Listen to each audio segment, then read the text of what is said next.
eventually people are going to say, what the hell is going on? No matter how far you go into the dark, when you flip, you go exactly the same place to the light in our galaxy. Everything. Because everything is in balance. Everything is a polarity. I think it's just going to get weirder and weirder and weirder, and finally it's going to be so weird that people are going to have to talk about how weird it is. Vampires run the world. That's right. Vampires run the world. And how did we get here? Well, you would already know. You would already have a pretty good idea of how we got here if you had tuned into part 1 and part 2 of our coverage of the great Chuck Swindoll Jr.'s Khazarian Mafia God Eaters series. This is part 3. This is the final part. And there is more though, and I'll touch on that. I'll touch on that at the end. But this is the last part, okay? This is the last bit that we're going to be doing on this. And for anyone who maybe hasn't seen the last 2, this is basic. The reason why I'm showing you guys this is because this gives us some answers. Now, there has been, I would say, overwhelmingly a positive response to this, but there are people who, again, shocked and appalled, can't believe what they're hearing. That's fair. But also some people with some questions, like asking for verification and sources on certain things. And I totally respect and understand that as well. The reason why I'm showing you this, and by the way, I can't prove this, right? I can't prove any of this to you. Now, Chuck does bring some proof in his essays, which you guys would have seen already. But what I will say is the reason why I'm showing you guys this is because it is something that actually offers a theory that makes sense, that takes us from the beginning of our known history up until today and explains why things are the way that they are. And it's not necessarily sunshine and rainbows, okay? It's quite the opposite. But what would you expect when you look at the world that we have today? Do we look like we're a product of sunshine and rainbows? No, not at all, actually. Quite the opposite. And that's why it makes sense. And like I've said in the first couple of episodes, if our mainstream media was presenting a version of events that explained history, explained where we are today, and it all made sense and nothing felt like we were being lied to and we weren't living in some kind of grand conspiracy, there would be no need to even entertain this idea. But the reason why we are here is because we're basically told that we are a species that has some kind of like amnesia and we just are the way that they are because who knows, it's just an accident that we got this way and apparently no one's trying to fix it. So that's why we're looking at it. Now, I reached out to Chuck Swindoll Jr. And I let him know that this is what we're doing, and he has graciously offered up his time to come on Polarity and talk to you guys, talk to me and you guys as well. And normally I do my conversations pre-recorded, but I thought we'd do this one live because I feel like evidently you guys have a lot of questions as well. So Chuck Swindoll Jr. and I will be having a conversation live on the channel at this time. I've even made a little graph because I'm not good at, you know me.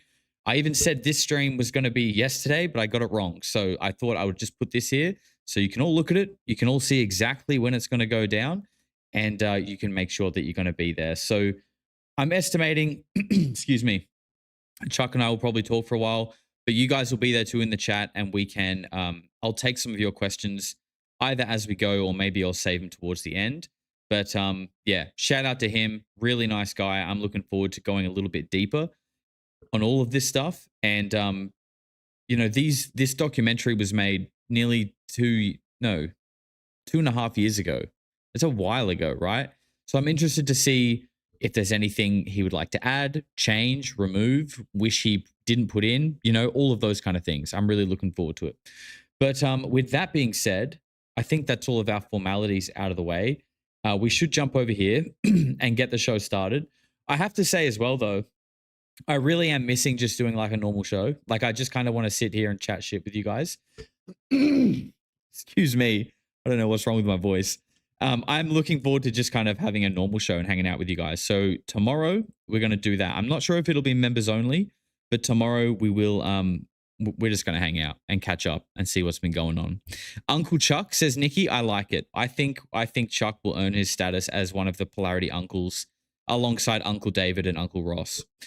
Jeff, you little freak, thanks for becoming a member while no one was here. Appreciate you. Thomas Curry with 10 months says, can't stick around for the live. Stay classy, weirdos. Much love from Bifter. Thank you very much, Bifter. Legend. Corrupt NPC gifted a membership. My man, always coming in with the generosity. Thank you very much, bro. And Bleak, thank you very much, brother. Lovely to have you here. Okay, lucky I don't have to talk too much because I don't know what's going on there. Now, when we did the last episode, we were actually jumping into part 2 from a genuine part 2, right? Now, what we're jumping into here is kind of cutting in halfway from what is a longer piece, and that is linked below. Okay, Chuck, the full thing is linked below. If you're one of the people in the comments who just say, shut up, stop talking, I just want to watch the footage, you're probably on the wrong channel. You're probably looking for the original video. That's linked below. But because this is kind of cut in the middle, what I've done is I've kind of gone back just a couple of minutes to the most relevant point, just to give you a little recap of where we were, and we can kind of take off from there, okay? Feeny, you absolute freak. You little Feeny. Thank you very much for becoming a member. All right, guys, here we go. This is the final part 3 of Chuck Swindoll Jr.'s The Khazarian Mafia God Eaters documentary. Here we go. Saturn is the black sun. This is the critical thing you need to know. Saturn is the black sun, and the symbolism of the black sun ties directly into the hexagram and the rings of Saturn and the worship of the black sun. Now, this all ties back to a god named Kronos, whose mother was Gaia and father was Uranus, the sky. Kronos castrated his father and killed him to take his throne. So he became the god of the cosmos, time and death. Now, you see in these photos of Kronos, before we get into this other stuff, notice how he's with a sickle. See, he's a sickle. He's the bringer of death. Harvest time. He's the god of the cosmos. Okay, because he killed his father Uranus, the god of the sky, and so he took over the cosmos. This is all Greek mythology, and it's important that you know this because it ties directly into Saturnalia. Do you notice something about this god? Do you notice he always has a small child with him? We take a look at the next set of pictures. This is also Kronos. He ate his sons because he was afraid that they would kill him like he killed his own father. And so he killed and ate his kids so they could never take his throne.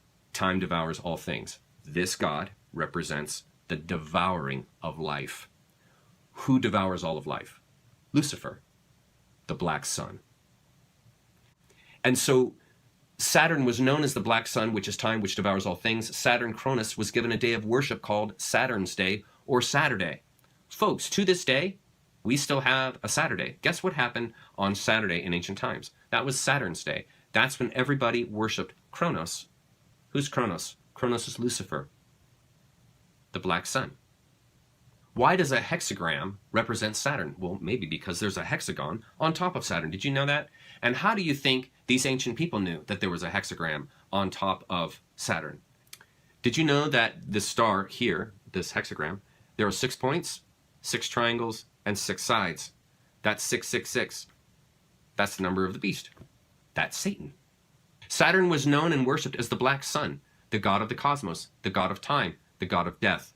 Time devours all things. Lucifer eats all life. Lucifer, god of the earth. So there's the black sun on the left. There's the hexagram. There's the hexagon on top of Saturn.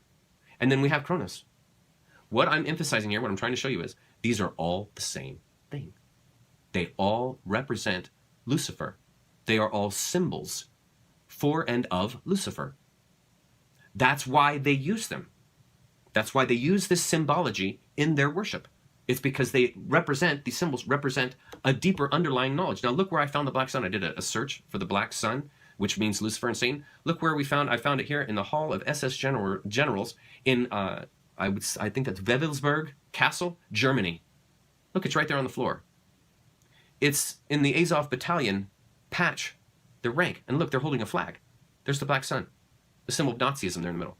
The communism is Yep, Satanism. we do. Yes, we do, Serp. These are not groups, organizations of people that have your best interest in mind, that have the human interest in mind. They are not interested in your betterment. They're interested in controlling you. They do not have the human interest at mind. Keyword. And look, Chuck doesn't go as far into it as I have in the past, but I really do think this is culminating in some kind of knowledge that somehow the people that rule over us, either directly or indirectly above them, are non human. Because that is the only thing that explains the world today. That humans, it's not ran by humans because human life is not really cared for or sacred on a larger scale, on a grand scale. We are ultimately treated like a sort of cattle slave class where we can perform our slavery in return for money, Babylonian money magic, as we learned in the last episode. And this money kind of gives us a false sense of freedom. It's got to be non human. Interested in controlling the power, the planet, having all the power.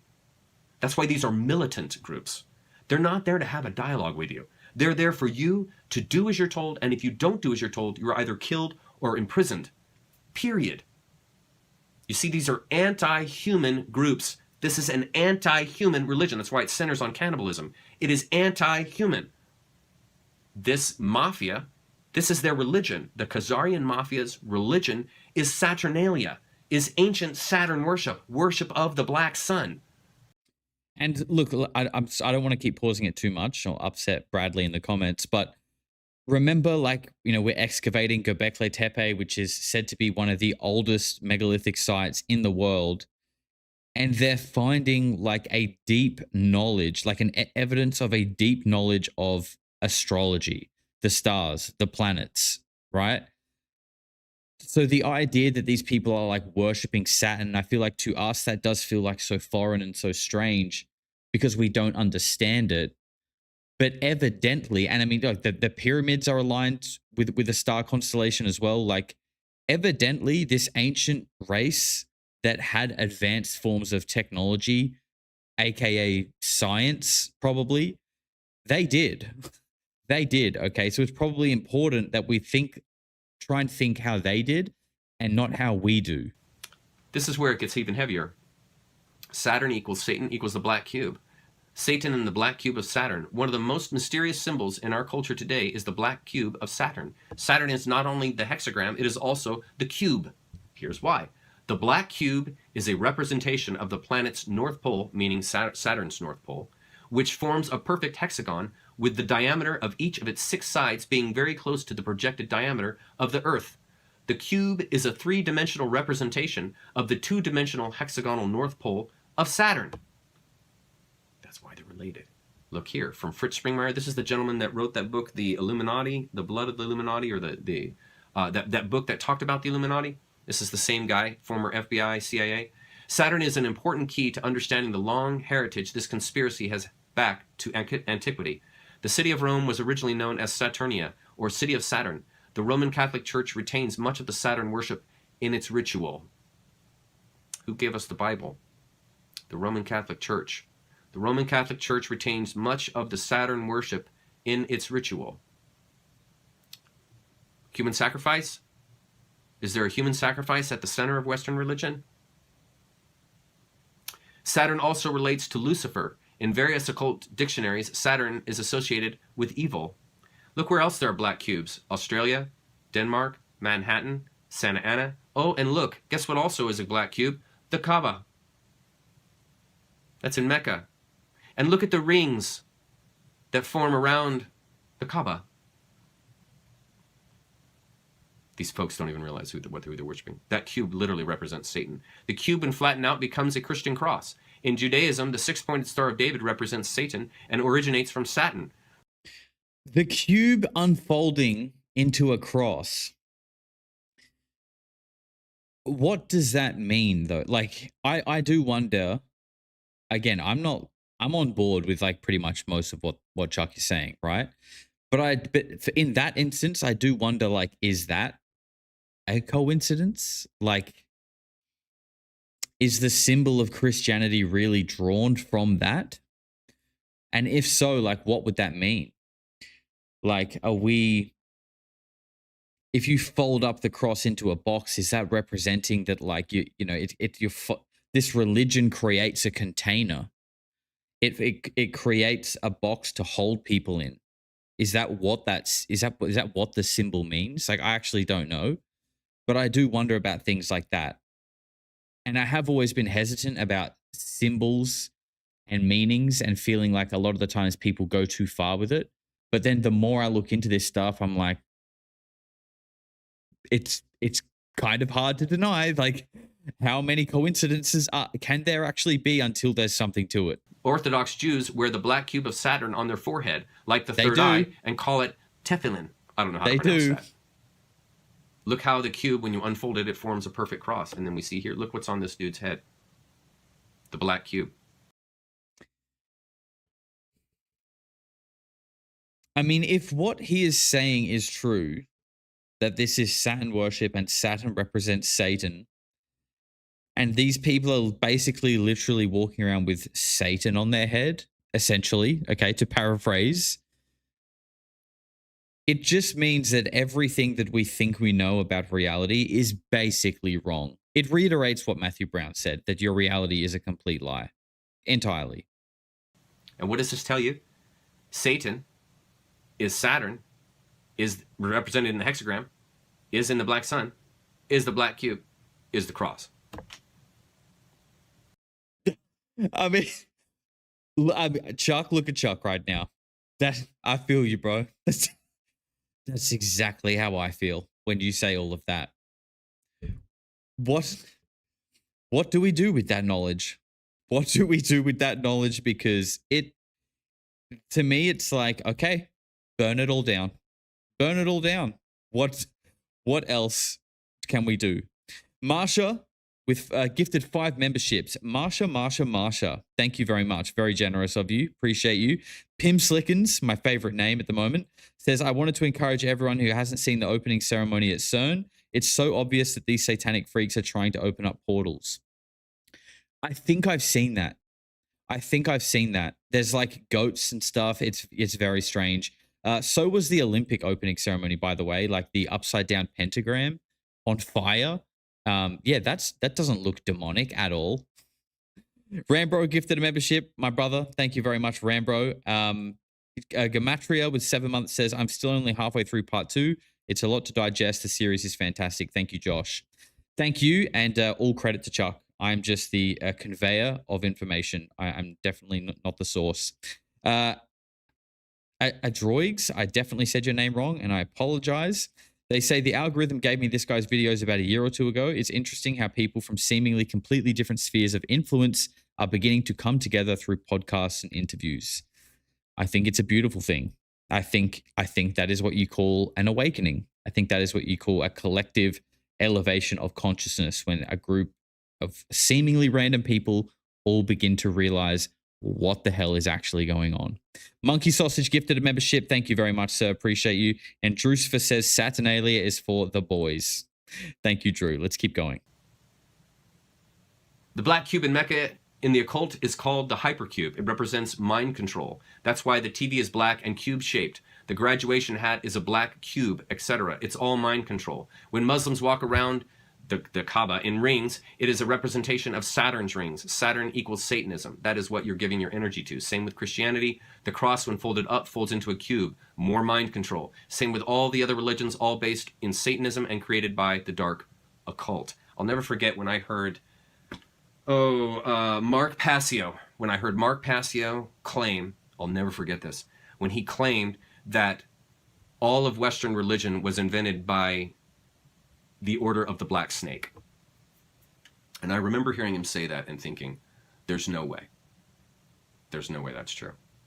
And what you begin to find out when you begin to study this stuff, and you begin to hear guys like, who is it, Jordan Maxwell, and you begin to hear the information they have to tell you. Speaking of which, I'll just go to the next slide. You begin to understand that you've been deceived. You've been deceived because this group claimed God, and they claimed they had exclusive access to God, and you had to follow their symbols and rituals to know this God. That's mind control.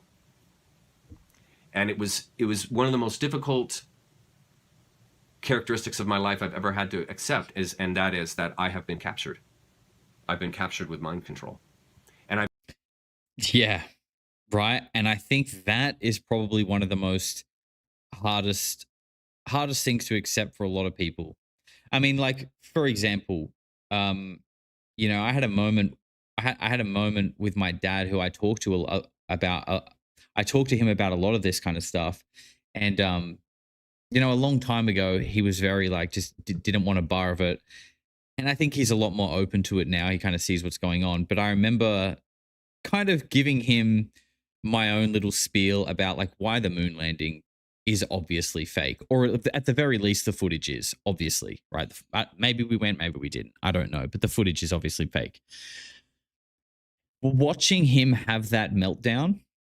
I'm sorry, he didn't have a meltdown, but I could see that's like, he grew up with that like his whole life. And there's that feeling of like my entire life, my entire mold of what I've thought about the world and who we are and what we've achieved has been a complete lie. And that's, I feel like that's a very low level example compared to something like this. Like when we're talking about like the subversion of all religions, cannibalism dating back to the Canaanites up until the modern day, like that, it's a tough pill to swallow. And I think the older you are, probably the harder it is. And, that's probably why some people who are older would just rather not know, or even might even have an inkling that something ain't right. But, maybe they're pushing 70. They're like, bro, I'm going to be done soon. I don't need to fucking worry about this in my last couple of years. Please, I'll be gone before this all pans out. Just let me live. Let me live it out. I cannot be asked with undoing it all. Do you know what I mean? And I respect that. Fully Read in, gifted 5 memberships. Thank you very much, Fully Read. Very generous. Let's get some love in the chat, please. Bleak says Saturn has a low frequency hum and it's spooky as fuck. Oh, interesting. Okay, thank you, Bleak. Aki dropped 100 on us and didn't even say a word. Aki, my man, it's a pleasure to have you here as always. I think there's an email in your inbox, sir, and I'm looking forward to the reply. I am. Everything is fake. Ran into a rabbit hole. The details how the priest class of the KM. The details, sorry, I cooked that. Ran into a rabbit hole that details how the priest class of the KM has an absurd amount of Neanderthal DNA, so they really aren't human. Well, they certainly don't act like it, that's for sure. It would make sense. Thank you very much. I've been captured with these symbols. I've been captured with these meanings and these traditions and these edicts that, when you're born, you're this way and you have to do these things to find resolution and you're apart from God and you're separated and all this kind of stuff. Was coming to realize that all of these things were just simply means to control me and keep me from thinking for myself and keep me from being a free man. No rush. And that's exactly what the Khazarian Mafia wants. And it's the reason why I show you this stuff, is so that not only it conquers your fear, but it educates you. And it also tells you this is why it's the way that it is. This is why there's a 6-pointed star. It has nothing to do with David. It has everything to do with Satanism. It's a sign of the 666. So I was looking into a bunch of this stuff today, and I have been for a while, and I'm not sure if it got mentioned in this video or not, but I read about it today. And it was the fact that in the the original gospel, I don't know if it was the Old Testament. I wasn't reading from an actual. It was, I can't remember where I read it, but it was the idea that the story goes that God told Abraham that he needed to sacrifice one of his sons to show allegiance, to prove his sort of like his loyalty to God. Like, this is the story. This is the gospel, that God told Abraham, you must sacrifice one of your sons to prove your loyalty to me. And Abraham went to do it, and he was going to do it. And then at the very last minute, like an angel sort of intervenes and stops him and says, like, if this was just a test of faith. Okay. Yes. Thank you. Thank you guys in the chat that have helped me out with that. So this is in the Old Testament. This is the story, right? And again, there's this idea of child sacrifice to pledge allegiance. This sounds like Moloch. This sounds like Baal. This sounds like the weird shit that we hear in Hollywood and Epstein and all of this kind of stuff. So, at its very root, what kind of God is like, hey, kill your kid? You really love me? Kill your kid. Go on, do it. And then at the very last second goes, no, I was just kidding. I was just kidding. I just wanted to see if you would. And you would have, so you're a good guy. You were going to kill your kid, so you know what? I think you're a good guy. What the fuck? This is the story, people. This is the story. And people just don't know this. They've been brainwashed with other ideas to cover over what's actually happening. And again, this goes back to that same theme that I talked about at the beginning of the essay. This group hides in abject secrecy. They do not want to be known. And so they bury themselves in symbolism and then tell you false meanings of those symbols, give you false ideas about yourself in your head. So you'll not only never know anything about yourself or the world, but you'll never catch them. And when I come to you on a day like today and I show this kind of stuff to you, it's so outlandish to many of you that you're like, there's no way. There's no way. This guy's nuts. And that is black magic defined. Continuing on from the cult of Saturn, notice on our little handy dandy map here from our friend Dylan Monroe, look how we have the Knights Templar there right below Rome and Baphomet. Did you know that the Knights Templar secretly worshipped Baphomet? Who's Baphomet, Chuck? This is Baphomet. There is all kinds of symbolism in this. By the way, when I just said that the Olympics opening ceremony had the upside down pentagram, yeah, it's exactly that, what you see there. It's the head of Baphomet. It is that star, exactly. Figure. First of all, it's a goat.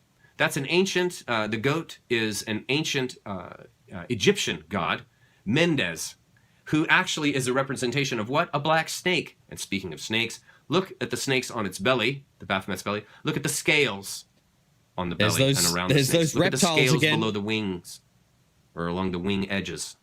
It always comes back to the serpents. The black snake. And then we notice that the snakes are crossing 3 times, once at their tail, once in the middle, and then once at the head. And the heads are what? They're looking at that circle at the top, which is the earth. Interestingly, look at this here. Here you see the Pope.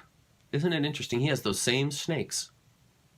And they cross 3 times, and the snakes represent, obviously, Leviathan. And they are watching over that circle, which is the earth. And then look what's at the top of the scepter of the Pope, which is a cross. What does that say? The church rules the world. The church sits over the world as Lucifer watches it.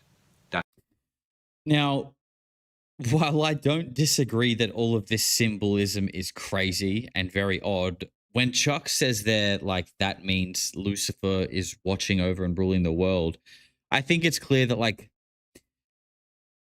that is his interpretation of it. And I think it's totally fair to draw that interpretation, but I also think it's important to kind of like underline that when we're listening to this, that when someone says that means this, it's important to say that is his interpretation of it. And I can totally see why he's interpreting that. And, you know, he might be right, but, you know, I think it's important to just kind of underline those things when it's sort of interpretation and versus like hard fact. That's what that scepter is saying to you. This represents the crossing of the 3 snakes, represents the lower 3 chakra. These are lower 3 chakra people. In other words, they have no heart. They have no compassion. They have no empathy. They are not concerned with the upper levels of the chakra, the spiritual experience. They are concerned with the mortal experience.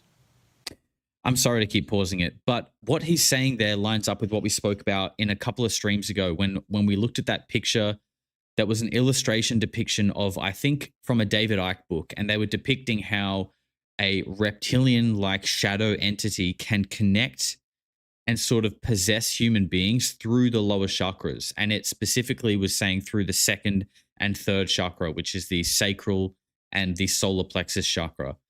And that exactly kind of aligns with what Chuck is saying here, that these beings do not sort of ascend beyond that up to the heart, where we talk about, you know, love and enlightenment. They don't sort of reach that level. It's all lower density, lower chakra type energy.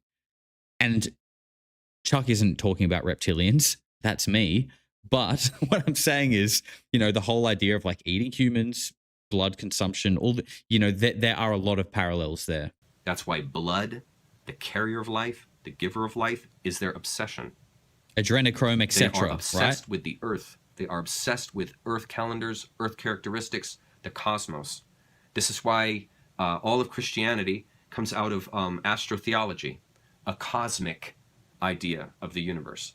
And these people see themselves as the ruler of the cosmos. That's because Satan is the ruler of the earth, the ruler of the material world, the ruler of the bottom three chakra. The bottom three chakra is the first chakra is just the gripping to life. It's a grim avidity, which is the holding to life for the sake of life itself, for no other reason but to be alive. That's the bottom chakra. And then the next one up is the sexual chakra. This is the projection of, or excuse me, this is the procreation. This is continuing your life and bloodline through the blood, through the exchange of the fluids of the body. This is all material. This is all matter. And then finally, projection, the power projection, which is the solar plexus, is the final place at the top. This is the projecting of your will, the projecting of your power onto the planet, onto others. This is the chakras that the lion lives by. The gripping to life, the spreading of his genetic, and then the killing and taking of life, power projection. And that's the lion's concern. The lion's concern is not home life. The lion's concern is not the betterment of other groups and other lions. The lion is concerned about himself. He's self-consumed. And so there's no empathy that's going to come out of that lion. There's not going to be any compassion that comes out of that lion. That lion is a predator. That is why these people use that symbology, is they see themselves as predator. They see Satan as a predator, a roaring lion that's devouring. This is what that represents. And of course, it's sitting on the earth. That's a globe that it's sitting upon. And then notice that it's androgyne. It's both male and female. And it is a beast. It is both hooves as well as a human torso. So this idea of androgyne, this idea of smearing the sexes and smearing the gender, these people love that idea. These people, that's why they prey on the kids. And there's this whole gender movement that's happening. It's because the Khazarian Mafia is trying to capitalize on this androgyne obsession that they associate with Lucifer. It has nothing to do with the betterment of people's psychology. It has nothing to do with affirming people's drives and will. It has nothing at all to do with that. It is... And I haven't seen it, and I really would like to watch it. We should watch it on a movie night soon, to be honest. But I've never seen Passion of the Christ. But I have seen the clips of how Satan is depicted in it. And it is, from memory, like you can't tell if it's male or female. Like it's extremely androgynous. And obviously that movie was directed by and written, I believe. Well, obviously not the original story, but it was written by Mel Gibson, who we've covered recently on the channel. And I think it's clear that he knew a lot about what is being revealed today back then. And I think this was his way of kind of drawing his line in the sand of like who he is and what he stands for.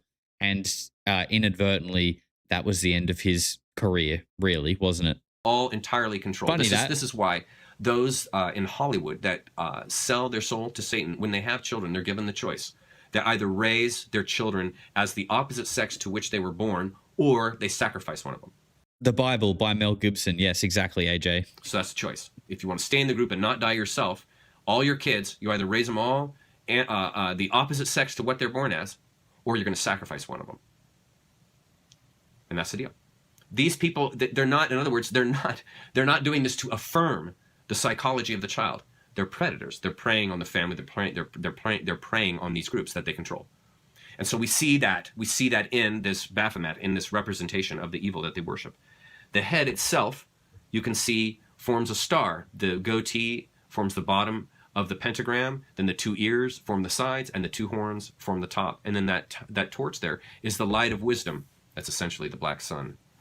And it is through the balancing of dualism that one controls the mortal world. And so the two horns there at the top represent good and evil. Just like the hands, the two fingers, as above, so below, this is pointing towards dualism. The dualistic characteristic that is the mortal life.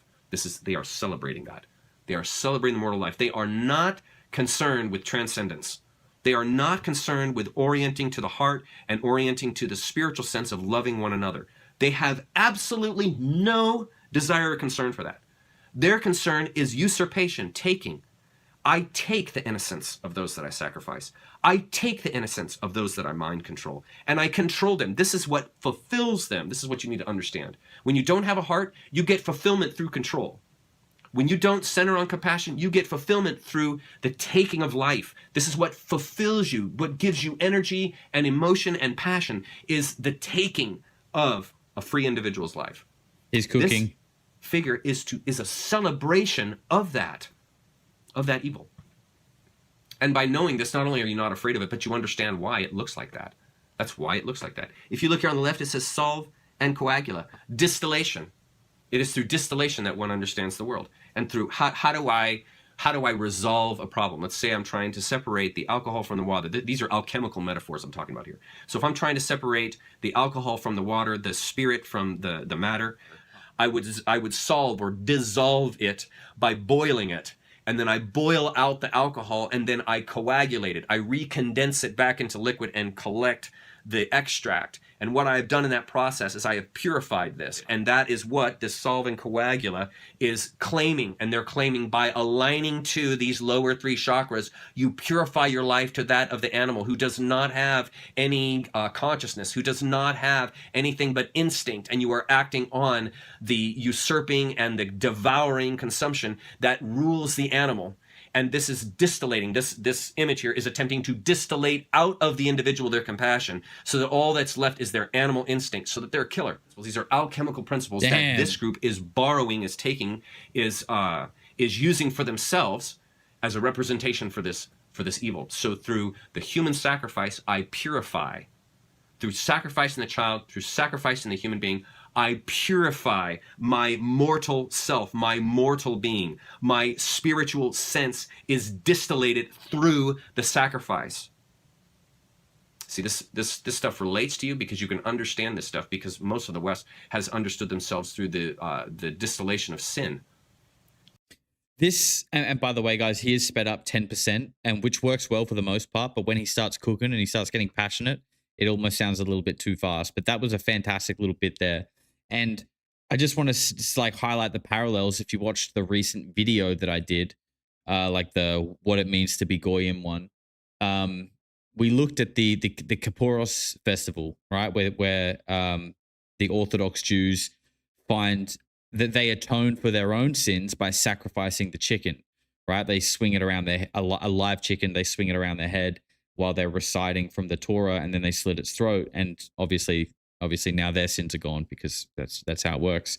There are a lot of parallels there to what he's saying. And just before I press play again, I saw this the other day. I think she's a singer. I think she's on the next stream. I'll try and find the clip for you guys. But Azalea Banks, there's a clip of her from like 2016 in like selfie mode, and she's going like, witchy girls just got to do witchy things. Time to clean my sacrifice chamber or some shit like that. And there's this like little metal room that the floor is just completely lined with dried blood and like chicken feathers. And that's where she sacrifices a chicken every day as some kind of offering, because this like witchcraft and this satanic theology and lifestyle is rampant in Hollywood.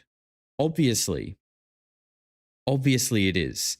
So many people talk about it, and she's doing it as if she's just doing like a cute little Instagram story and it's all fun and games.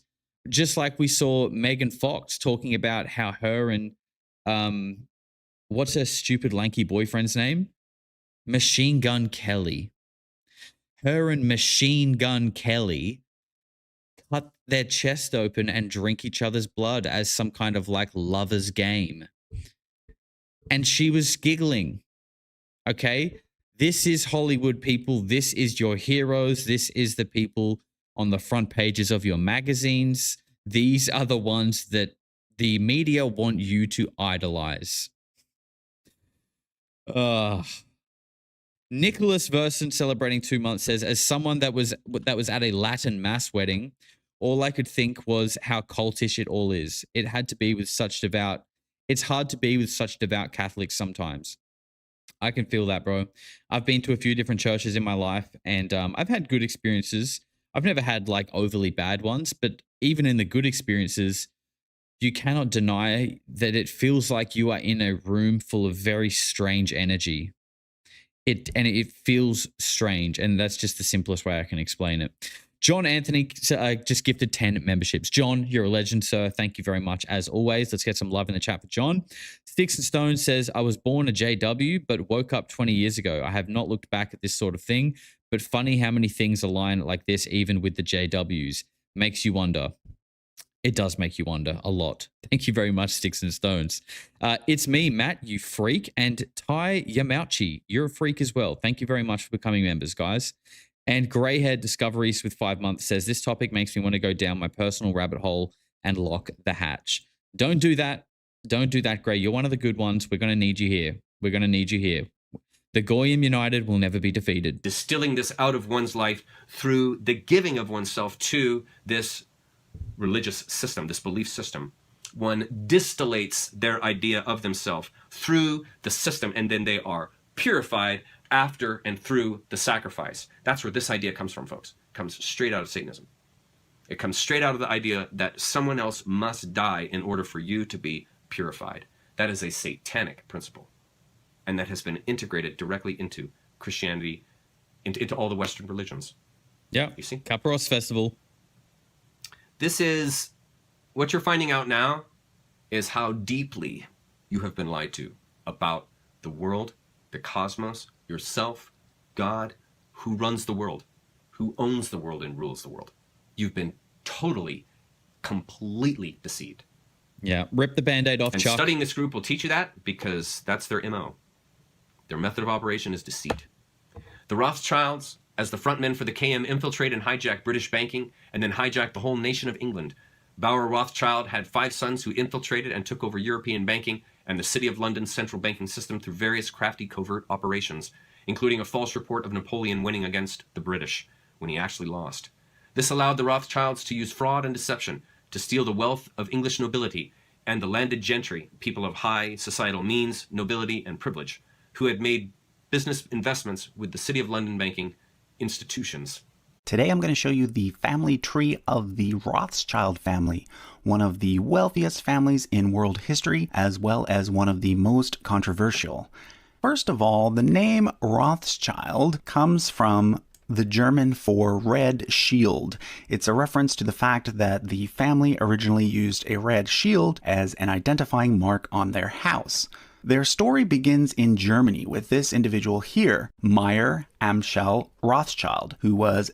Okay, so this is basically the first vampire, and you're about to get the whole vampire family tree. Initially a dealer in rare coins and an apprentice banker.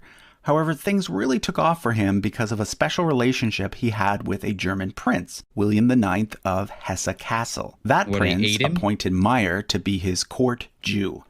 A court Jew was actually an official position in those days.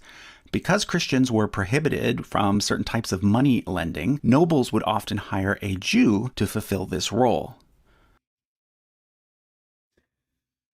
Right. Okay, so you can't make this up.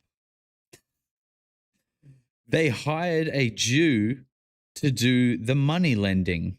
Okay. So Meyer ended up managing the money for one of the richest princes in Europe, and by doing so, he himself became very rich as well. Eventually, this is just history, people. This is not anti-Semitic. This is just history. They hired Jews to do money lending. Eventually, he started managing money for other princes and even entire governments.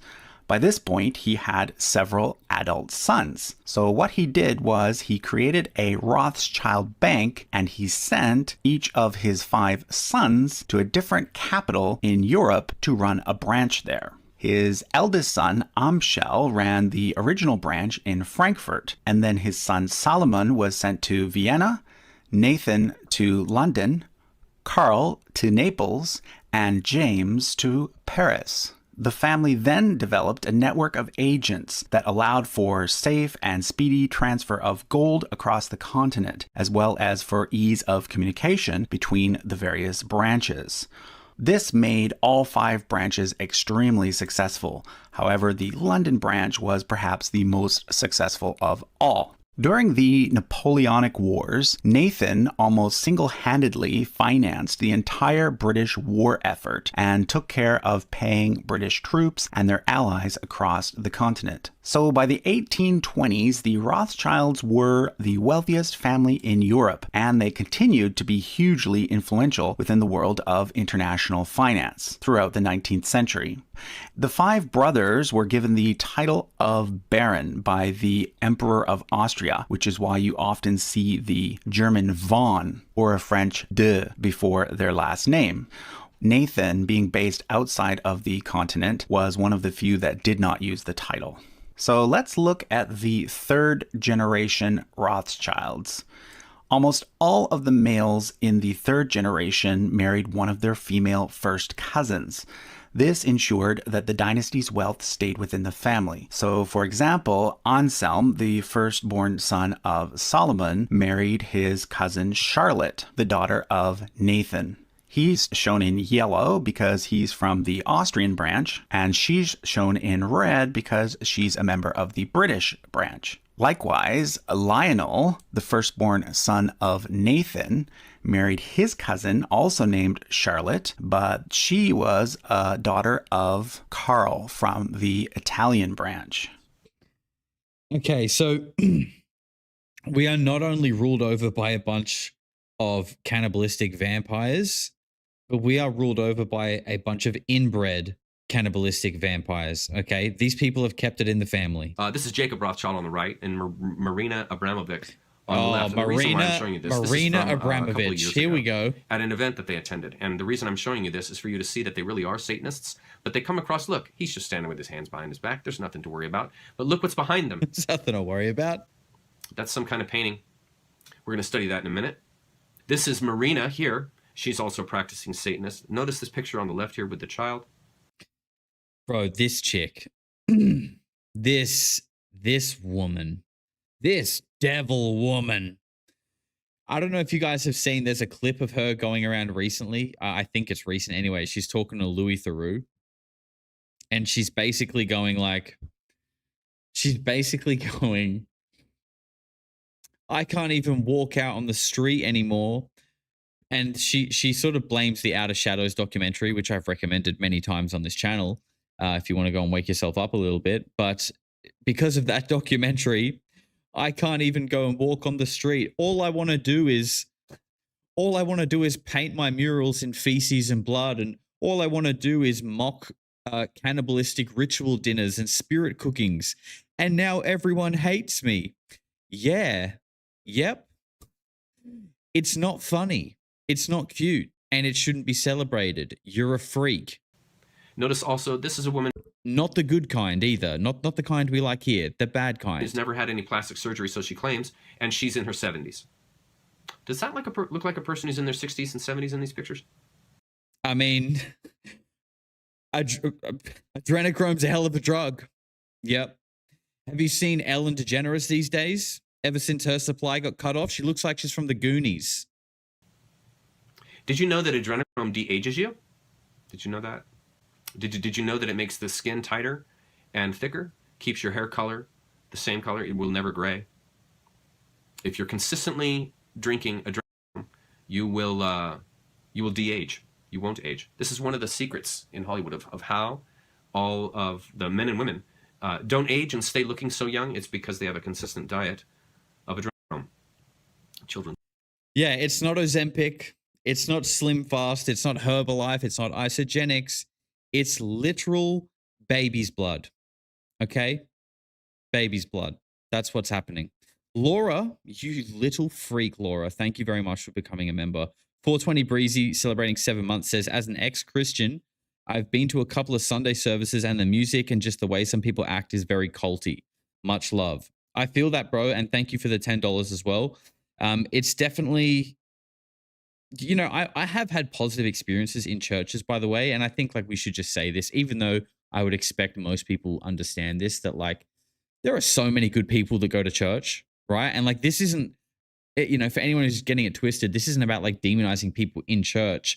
It's waking people up to the fact that the origins of what all of this is about is not nice.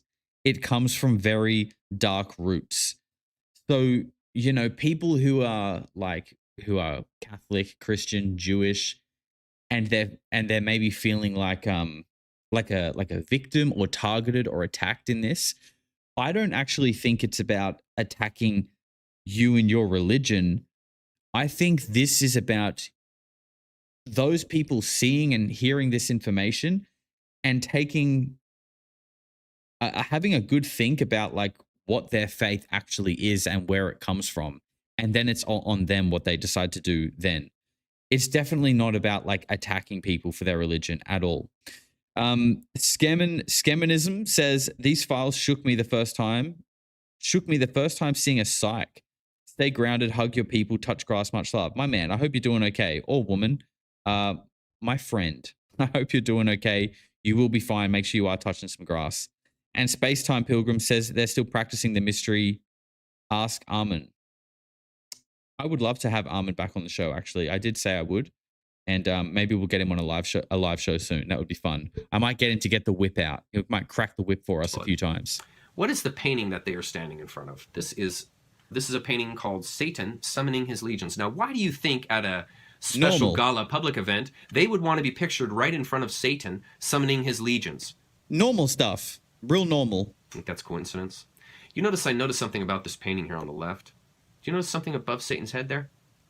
Look at the dude on the right, how he's looking up at it. Here's a closer shot. That looks like a mouth to me. And two eyes. See the red?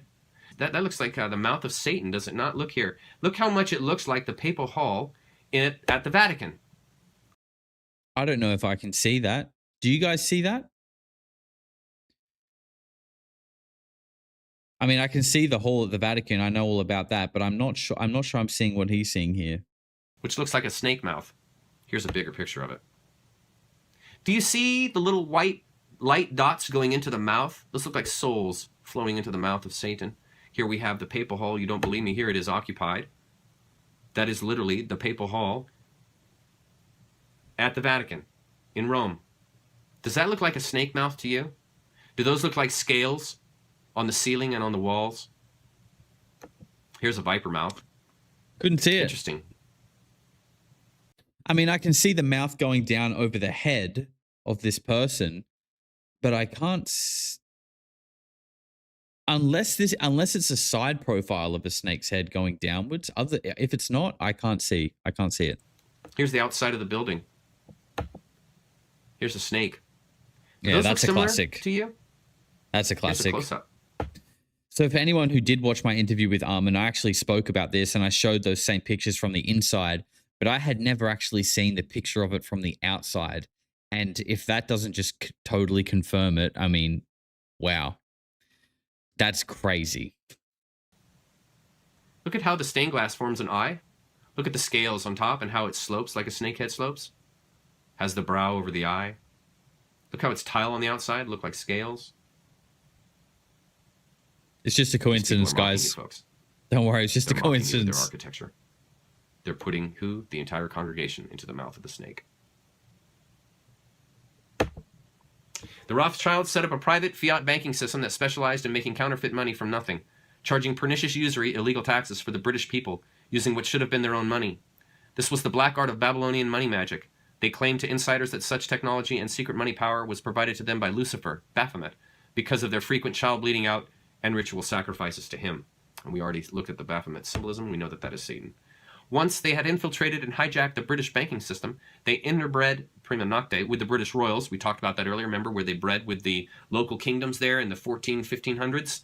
And they hijacked the royalty systems, the nobility systems that were in place with their own seed. Prima nocte. That was part 2. Some experts believe that the Rothschilds genocided the royal family members by staging secretly managed illicit and adulterous breedings with their own Khazarian men in order to replace the royals with their own pretenders to the throne, a practice known as prima nocte, and we all remember the scene in Braveheart when that happened. In the 1600s, the KM murdered the British royals and substitute their own fakes. In the 1700s, they murder the French royals. Right before World War I, they murder Austrian Archduke Ferdinand to start World War I. In 1917, they assembled their KM army, the Bolsheviks, and infiltrate and hijack Russia, murder the Tsar and his family in cold blood. They bayonet his favorite daughter through the chest and steal all the Russian gold, silver, and art treasures. Right before World War II, they murdered the Austrian and German royals. They then rid of the Chinese royals and disempower the Japanese ruler. Realize who you are dealing with in reading these words, folks. They are not kidding around. They are not kidding around. This isn't a joke. They aren't faking it. This is real. This is real. And learning this stuff is how you're going to be able to fight it. This is how you save yourself, by learning this stuff. The Khazarian Mafia's intense hatred of anyone who professed faith in any god but their godball has motivated them to murder kings and royalty and make sure they can never rule. They have done the same with American presidents, running sophisticated, covert operations to disempower them. Remember what I was saying about Reagan? That's what they did. If that doesn't work, the KM assassinates them like they did to McKinley, Lincoln, and JFK. Remember the Clinton body bags? These are the people that are found having committed suicide by shooting themselves in the head twice and hanging themselves. But they committed suicide. Okay. Classic. Susie says this sounds like Game of Thrones. It does a bit. It does a bit. And in Game of Thrones, you know, you have the Targaryens, descendants of the dragons, the dragon blood, and the tendency to go mad with power, right? We're talking about a group of people who maybe have some kind of reptile affiliation that are ruling over us and treating us like cattle. They are mad, and that they are mad with power. There is so many similarities to Game of Thrones. It's crazy. I'm not saying it's a documentary, but it's interesting. The KM wished to eliminate any strong rulers or elected officials who dared to resist their Babylonian money magic and their covert power gained from their deployment of their human compromise network. The Rothschilds expand their network to create international narcotics trafficking on behalf of the KM. This is now where we're going to get into the Opium Wars. The Rothschilds covertly ran the British Empire. Read that? They covertly ran the British Empire. In other words, they are running the empire. Just past, look at our map here. Look at the map. There. Just past the Reformed Age, right there, 1760. Bank of England, remember we read about that? They're running the show. They are entirely running the show by about 1750. They're running the whole thing. They own all the money, and they have regicided all of English nobility. They are running the show. Period. George R. Martin didn't accidentally make the parallels. He studied mythology. That wouldn't surprise me. I'm sure he did. And it's the same as Tolkien, right? The Lord of the Rings. And I've spoken about this a few times. He was writing a follow-up series about a group of people. This was set thousands of years after Lord of the Rings, that there was still a group of people who, under the surface of the earth, were still worshipping Sauron in secret. And that this sort of like evil was like conspiring to come up onto the surface and take over the world again. While on the surface, everyone thought it was all just sunshine and rainbows, but there was this underground cult that was worshipping the evil Lord Sauron. Sounds kind of familiar. And he didn't write it because his apparent reason of why he didn't finish that was because it was too grim. Too grim. That's weird for an author. I would think evoking emotion, strong emotion from people would be your goal. But apparently not. That was a bit too much. The Rothschilds Bit too close to home, I think. covertly ran the British Empire and crafted an evil plan to recover the vast amounts of gold and silver the British had been paying to China for its high-quality silk and spices that were unavailable anywhere else. You see, they're still hustling in the silk and spice stuff. The East India Company was their cover for the beginning of the Opium War. The Rothschilds, through their international spy network, had heard of Turkish opium. There's the spy network. Okay, remember how I said that they had spy networks and that's what saved them from being destroyed by Russia? Here they've got spy networks all over the place, and they have figured out that Turkish opium had habit-forming characteristics. It's opium. Highly addictive pleasure drug. Sauron equals Satan equals Saturn. Oh, God. Oh, God. That's the next connection. The Black Sun to Saturn to Satan to Sauron and Lord of the Rings is a real story. They deployed a covert operation to buy Turkish opium and sell it in China. This was all done through the East India Trade Company. infecting millions with a bad opium habit that brought back gold and silver into the Rothschild coffers, but not to the British people. And this is the beginning of the drug wars. What they were doing, they were harvesting, generating, sourcing opium. They were then using the East India Company to haul that stuff over to China illegally, and then they sold it for gold and silver in China. And they were I'm sorry to keep interrupting him here, but there are some good things in the chat. Someone said, obviously, this is quoting Lord of the Rings: one ring to rule them all, one ring to find them, one ring to bring them all in the darkness bind them. Actually, is that Lord of the Rings or is that from the Bible? Because the reason I bring that up is because, again, going back to what I was reading today, Solomon was given a ring to take power over the demons. And he used, I could be butchering this, but he used the ring to communicate with demons. And he used these demons to help build the Temple of Solomon. I'm still like rough on this. You guys know this whole channel is me just learning as I go.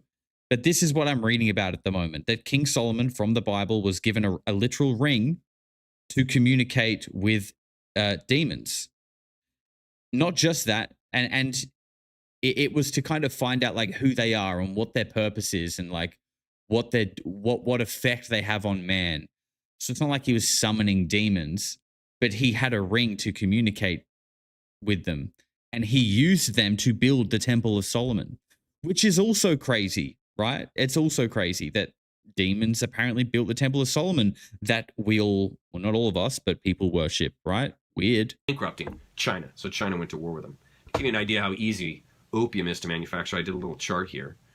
I'll read this first. The opium addictions created by Rothschild opium sales to China harmed China so badly that China went to war on 2 occasions to stop it. These wars were known as the Boxer Rebellions or the Opium Wars. The Shamir? Yeah, I'm looking into that. The money the Rothschilds gained from the sale of opium was so vast that they became even more addicted to the easy money than the opiate addicts were to the opium. Opium is made from poppy seeds, the poppy plant. California's national flower or state flower is the poppy. What happens is in the fall or late summer, the poppy forms a pod of seeds. Those are the bottom left, and then you scrape the pod, which causes a latex-like goo to ooze out of the pod, and it dries overnight and oxidizes. That's why it turns brown. It goes from white to brown. That's oxidation.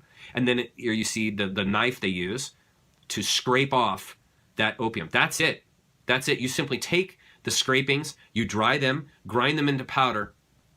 That's opium. Think of how easy and cheap it would be. Hey, this is just for educational purposes, guys. Don't go, don't say anyone you learned how to make opium on this channel, okay? To grow this. I mean, poppy's an annual. You can grow poppy. It's so easy to grow poppy. And so this was an easy way. Enough. My point here is an easy way to make gobs of money. Gobs of money.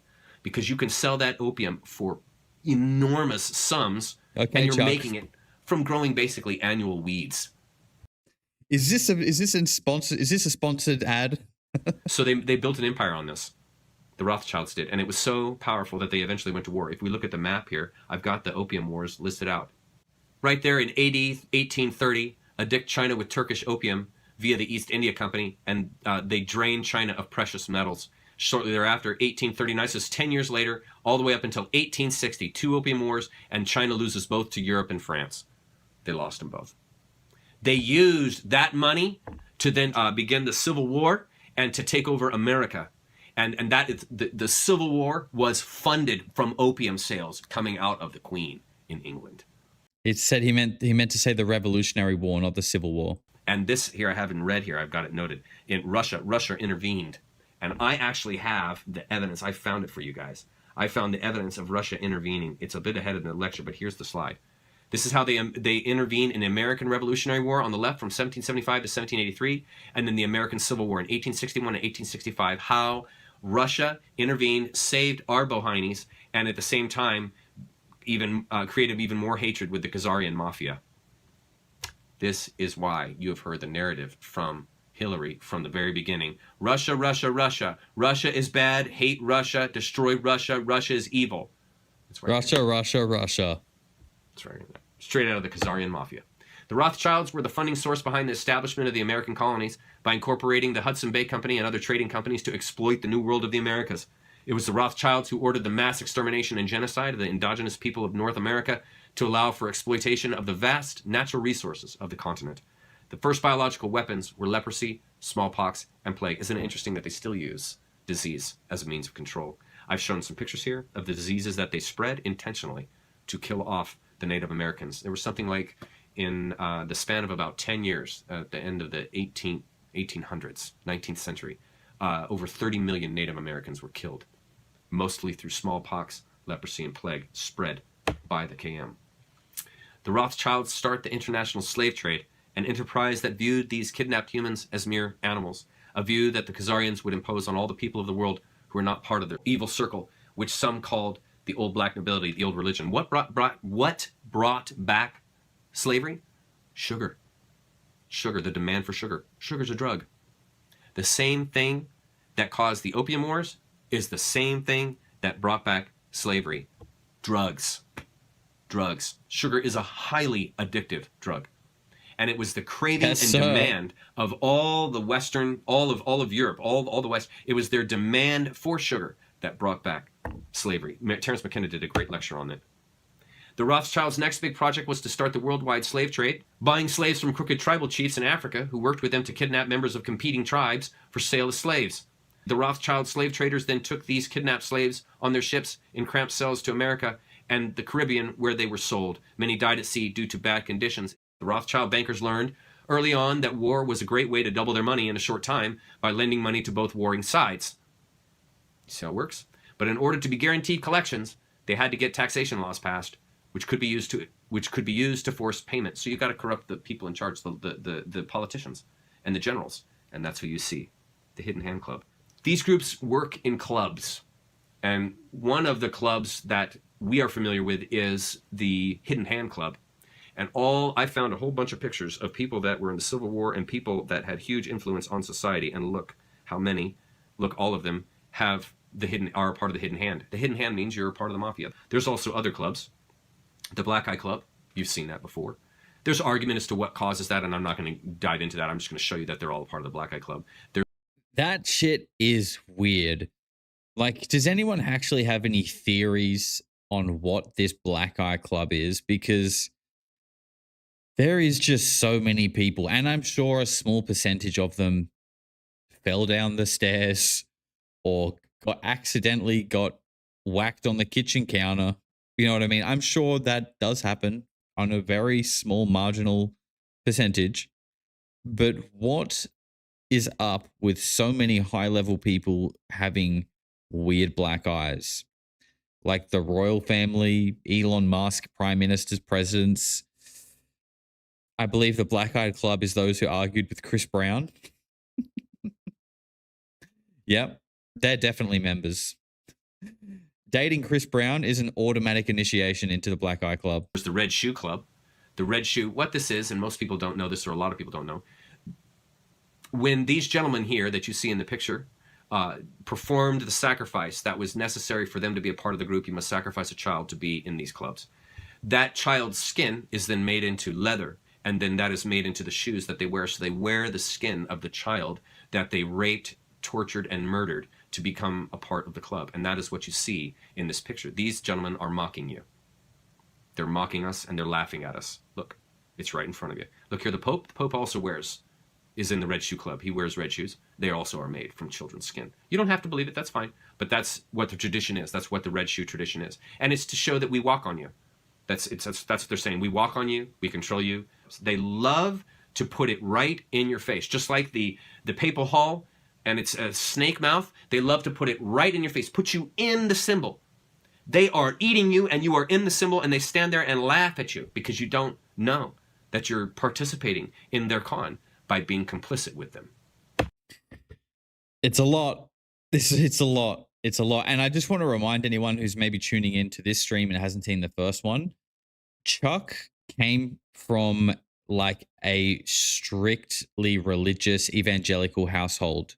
Okay, so he isn't just some random guy who got into conspiracies on the internet. He grew up as a heavy Christian and kind of found his way through to truth by walking his own path. But he didn't just come from nowhere. Like, he came from the other side.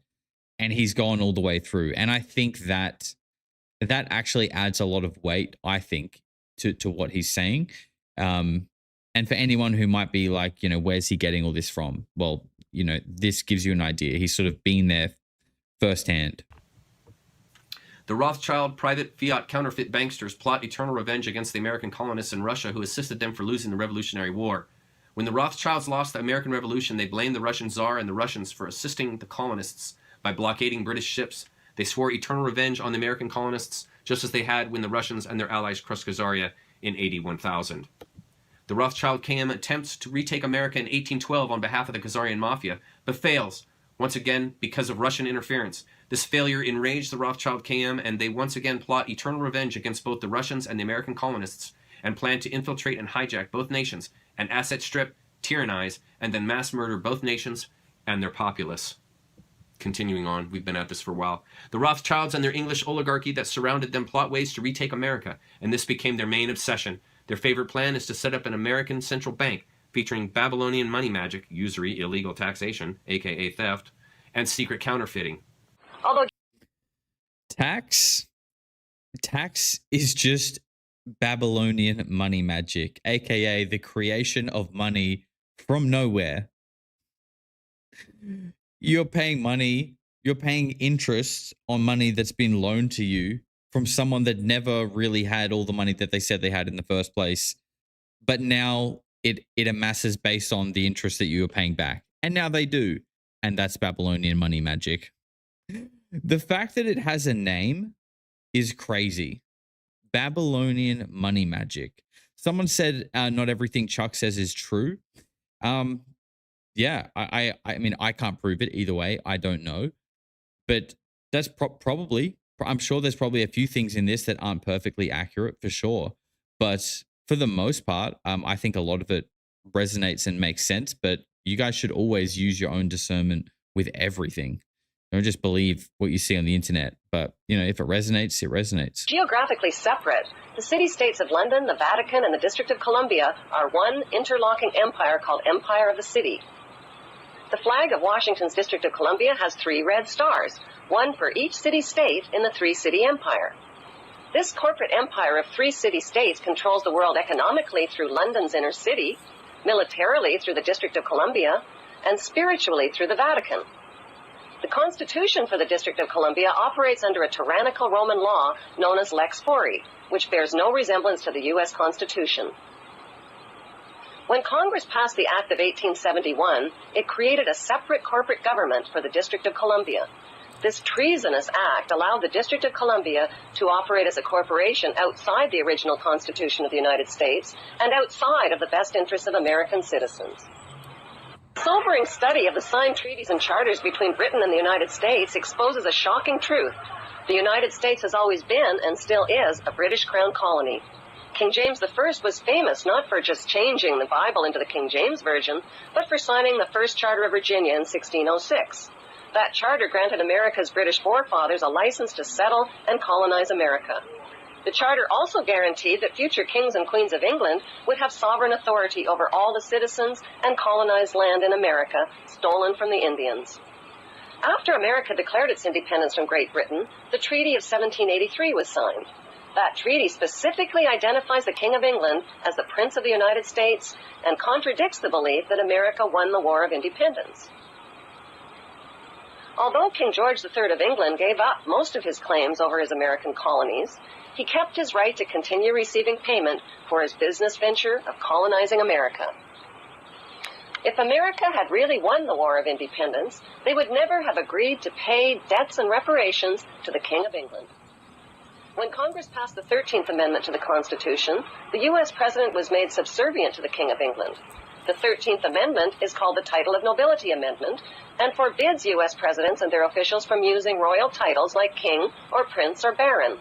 For some mysterious reason, the 13th Amendment, which was ratified in 1810, no longer appears on current copies of the Constitution.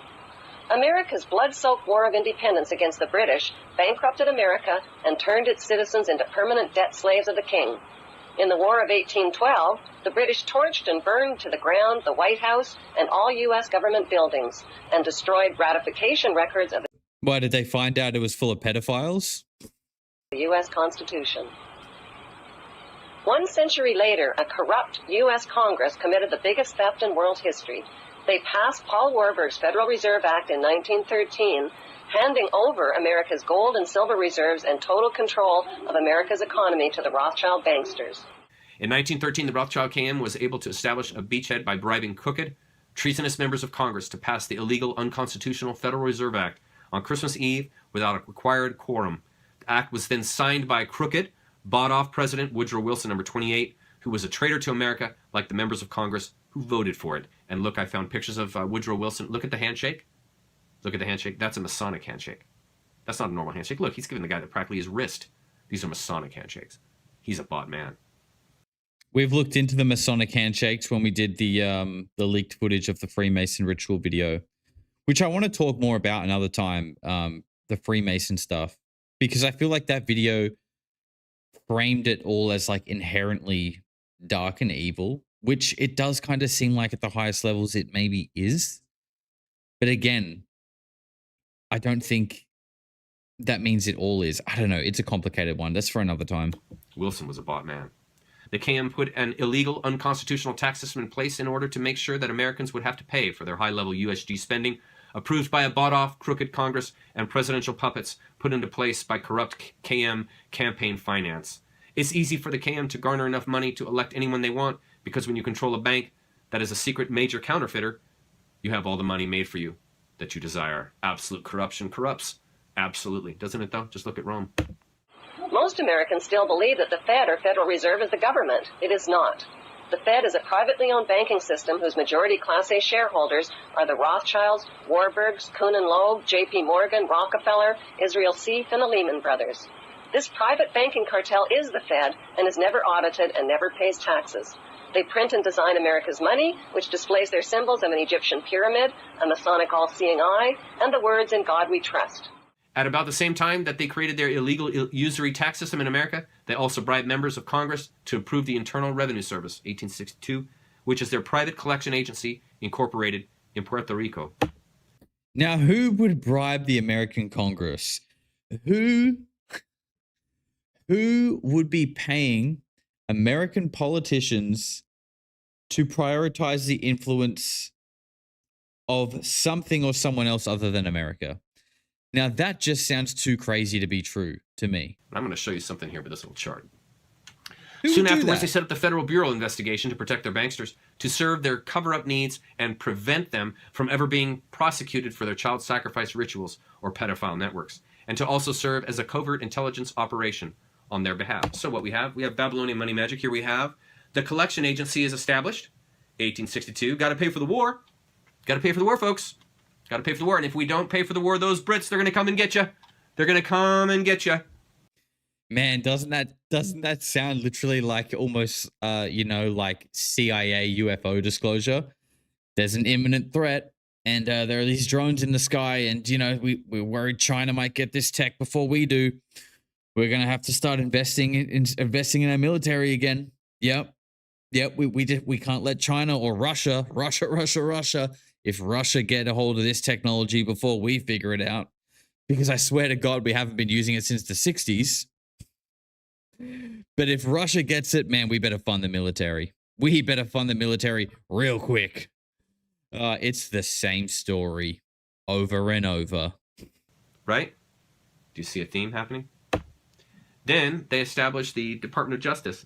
Yes, in 1908, Bonaparte establishes the FBI. Bonaparte was bought off, just like Napoleon was bought off. Oh, yeah, exactly. And just like the Carol Rosen testimony of Werner von Braun, first it'll be, the communists, the terrorists, the rogue nations, the third world countries, whatever. And then it will be the extraterrestrial threat to keep the war machine turning. Got to make that money, baby. That's that Babylonian money magic happening. And this is going to be the enforcement agency that will guard their crimes that they make with the United States Federal Reserve System. So the FBI was not set up to protect you and to bring about justice. It's a criminal justice system. It is justice for the criminals. So the Department of Justice was established to guard the crimes of the KM within the system, within the government. It had nothing to do with guarding you and helping you and protecting you. Nothing. Nothing. In fact, these agencies note that the FBI, BATF, that's Tobacco and Firearms, IRS, and others have no official charter according to the Library of Congress, and so have no right to exist or issue paychecks. You're under control. You're being used and pushed around. It is not about your betterment. It is not about your having a nicer, more protected, better life. It is about covering over their crimes and continuing with their crimes to hunt you. That's what it's about. Most U.S. citizens believe that the United States is a country and that the president is the most powerful man on earth. The United States is not a country. It is a corporation, and the president is president of the corporation of the United States. He and his elected officials work for the corporation, not for the American people. Since the United States is a corporation, who owns the corporation of the United States? Like Canada and Australia, whose leaders are prime ministers of the Queen, and whose land is called Crown Land, the United States is just another crown colony. Crown colonies are controlled by the empire of 3 city-states. At the center of each city-state is a towering, phallic-shaped stone monument called an obelisk that points skyward.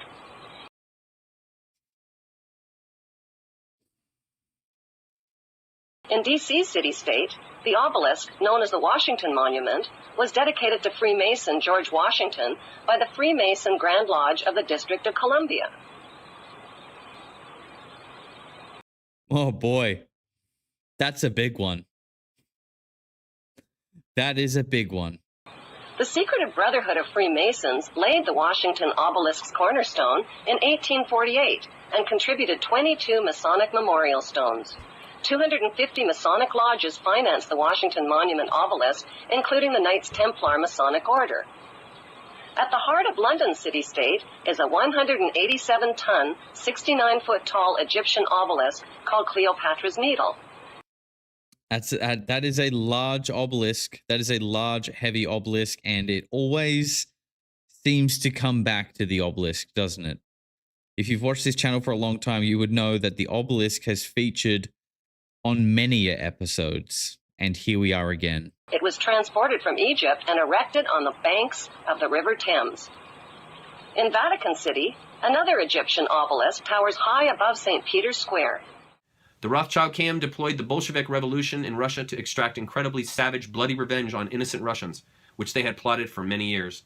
Ever since Khazaria was destroyed, they pre-staged and engineered the Russian Revolution by using its central banks to pay for the Bolshevik infiltration of Russia and the revolution on behalf of the KM.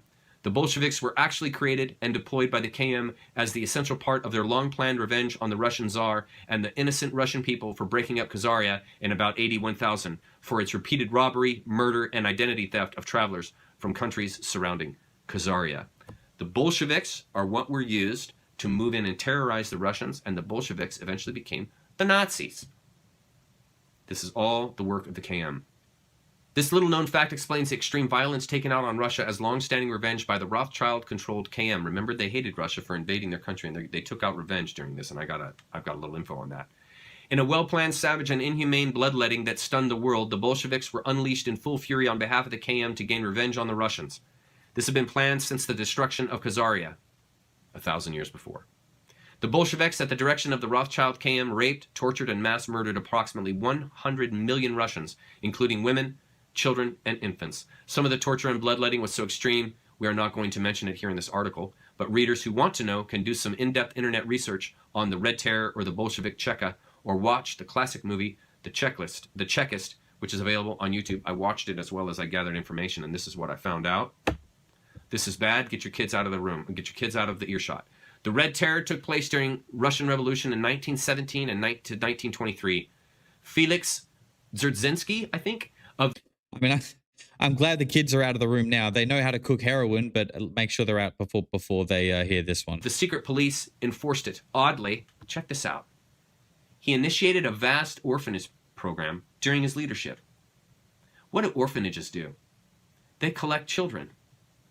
What does the KM Mafia eat? Children. Why was the Roman Catholic Church invented? As a collection agency. For who? For the Khazarian Mafia. It had nothing to do with the betterment of people. It had nothing to do with protecting the children. You've been preyed on. A massive police state was created which operated outside the law and which could arrest seemingly anyone at any time who was judged a class enemy. Looking suspicious, being in the wrong place at the wrong time, and being denounced by jealous rivals could all lead to imprisonment. Does that sound familiar? Does that sound familiar? Yep. What they did, what the Bolsheviks did, is what the Germans did, is now what the American government is doing. And all the governments worldwide, they're all doing it. Throwing you out. If you don't go along with the COVID narrative, if you don't go along with the climate change narrative, If you make a Facebook post that hurts someone's feelings, if you don't go along with their narratives, you're out. You're out. You shouldn't even be alive. And it's the same threat that the Catholic Church gave to people. If you don't believe in this system, you're out. You die forever. You burn forever. You must subscribe to this stuff. And if you don't, you're out. You're in prison forever, meaning you're burned forever. It's the same fear techniques. It's the same activity happening. Imprisonment meant torture. Torture methods included pulling nails and fingers off with pliers, twisting, breaking, and pulling apart arms and legs, broken glass enemas, candles left to slowly burn underneath genitals, frying on a giant red-hot pan, boiling families alive. Oh my God. That happened. That's real. That is what Satanists, people who worship Baal, who worship Baphomet, this is what they do. They have no empathy. They have no heart chakra. They are working with the animal chakras, which are the bottom three. They are concerned with their own power and projection, their own genetic, their own life. This is what consumes them. And this is what they pursue, just like animals. That's why Baphomet is half animal, half human. It's not fully human. It doesn't have a heart. After World War II was finished, the Rothschilds came and deployed the Cold War, and here we go, and used this as an excuse to bring Nazi scientists and mind control experts to America under Operation Paperclip. We're going to look at that in one sec. This allowed them to set up a worldwide spying and espionage system, here we are again with their spy system, that far exceeded any of their prior efforts.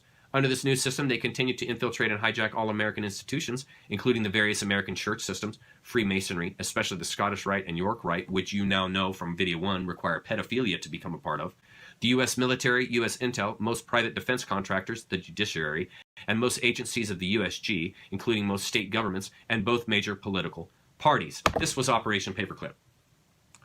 They literally, the U.S. government, literally brought in Nazi scientists who were doing trials and experiments on human subjects and human studies to then lead NASA, CIA, MK Ultra program, mind control. The experts from Nazi that ran the propagandist material, namely Werner von Braun, was put at the top position at NASA. Yes, he was. He was. These people that were at the forefront of like parapsychology and mind control and mental warfare were put in charge of heading up NASA and then went to the moon. Like, bro, seriously? Like, can people not see that? Can people not see how, like, you conveniently did the most amazing feature of mankind further than any man has ever gone, and still to this day, 60 years later, has ever gone, never went back, by the way, weird, right at the pinnacle of foreign influence, not invading, allegedly being brought into the country, heading up the organizations that allegedly took you there. And people just swallow it hook, line, and sinker. And look, maybe we did go. But if you don't think that there's at least something weird about it, bro, your pineal gland is a literal stone. And there is probably no coming back, unfortunately. Rest in peace. Why would you put a top propagandist, a trained propagandist, who's a Nazi, in charge of NASA? Yeah, good question, Chuck. That's a good question, Chuck. It's not because he has an amazing ability with a telescope. No, it's because he knows how to control mass populations of people. Yeah. And what better way to sort of deflect that a whole bunch of Nazis now live in your country than to just be like, hey, we are the best nation in the world. We're going to go to the moon. Yep, we're going to go to the moon, everyone. And everyone's just going to be going, yes, America, I love this country. We're going into space, the moon. Meanwhile, you're flooded with Nazis. It's a great distraction. Well played. Kudos. You did great. It worked very well. You simply throw the magic, the scientific magic coming out of NASA in front of the people, and they are spellbound, and they just believe whatever you tell them. So you can do things like fake a moon landing, and nobody ever knows it. Nobody ever knows you never were there, because you have a propagandist who is leading the effort. This all goes back to mind control, propaganda, and forcing their will upon the people. That's what this goes back to. Our system is bought. Look at these guys. Look at these politicians. This is artwork that was in Jeffrey Epstein's house on that island. That is mockery, folks. Look at these two paintings. The left, that's pure mockery. People died in those events, and they're making fun of it. And then you see here, this is a horrible statement to women. Doesn't Bill look good in that dress, by the way? I think he looks fantastic in blue, personally. And an Australian artist actually did some really good artwork, some street art recently, actually, that depicts Bill in that beautiful dress. And I just want to pull it up for you guys because it's fantastic. By the way, this is how we do street art in Australia. If anyone is unsure, there's Bill looking great in that blue dress. You know what? Actually, this will probably get me kicked off YouTube. So I'll let that one go. But that's Australian street art, everybody. In this painting on the right here with Clinton in the same blue dress that his semen was found on. This is mockery. This is mockery. They love, one thing you can always know, these people love to mock you and lie to your face. Just watch a press conference coming out of government. They laugh and enjoy mocking and lying to everyone at those conferences. You can see them at the press conferences that they hold. The Rothschild KM decides to mind control the American masses to make it much easier to manipulate them into approving their illegal, unconstitutional, unprovoked, undeclared, unwinnable perpetual wars needed to make huge profits and gain more world power, also known as the military-industrial complex, the MIC. They decided to gain complete control over all public education by setting up the Department of Education and creating globalists and socialist curriculums based on political correctness, diversity, and perversion as normal teachings. Now, folks, before we get into that, notice they did the same thing to the medical system. Remember when I showed you the video that showed Rothschild took over all of the educational institutions for the medicine systems and rewrote all the medicine books and put his petroleum-based petrochemicals as the chemicals used in medicine to heal people? Remember that? What do you think they've done recently with the Department of Education in the last couple of decades with teaching our young ones about their gender, about all of these sexually oriented concerns? Have you noticed that the curriculum is a little bit different now than it was when you were a kid? They have moved in. Just a little. Normalizing perversion examples. I'm going to give you some examples here. Pedophilia is a sexual orientation, not a crime. Okay. Adult intercourse with a child is okay if it's consensual. Genital mutilation of children is now gender affirmation. So the same child that can't choose whether or not they're going to drink alcohol and can't drive a car can choose a permanent gender mutilation for the rest of their life. Or some kids don't even get a choice at all. They just get popped out the womb and they get their foreskin chopped off. That's kind of crazy. That's kind of crazy, right? If we are made in God's image, if we are meant to be a beautiful creation, how about you keep your hands off my foreskin, right? Now, you know, I understand that this is a religious practice, but why? Why? Well, I'll tell you why. The idea is because it's meant to be a hygiene thing, allegedly. Doesn't make sense. Okay? Doesn't make sense. It's called a shower. It's called a shower.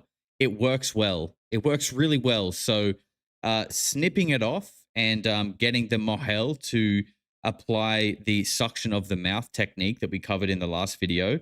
Little bit unnecessary. If you have to snip it off, maybe just use a tissue. Use a tissue. Don't need to suck it. That's very it's a bit unnecessary. Do you see a problem there? These are all examples of normalizing perversions in human psychology. It gets worse. Check this out. Sin is a perversion of harm. Religion is a perversion of God. Hive mind is a perversion of society. Human sacrifice is a perversion of death. So are you saying cut, Josh? No, I'm not a mutant. Do you see how they use perversions to twist the mind of society? To twist their will into society so that society willingly goes along with it? What do you see happening with the kids? Those at the top are the KM, and they control all the books, all the media, all the education that goes into the society.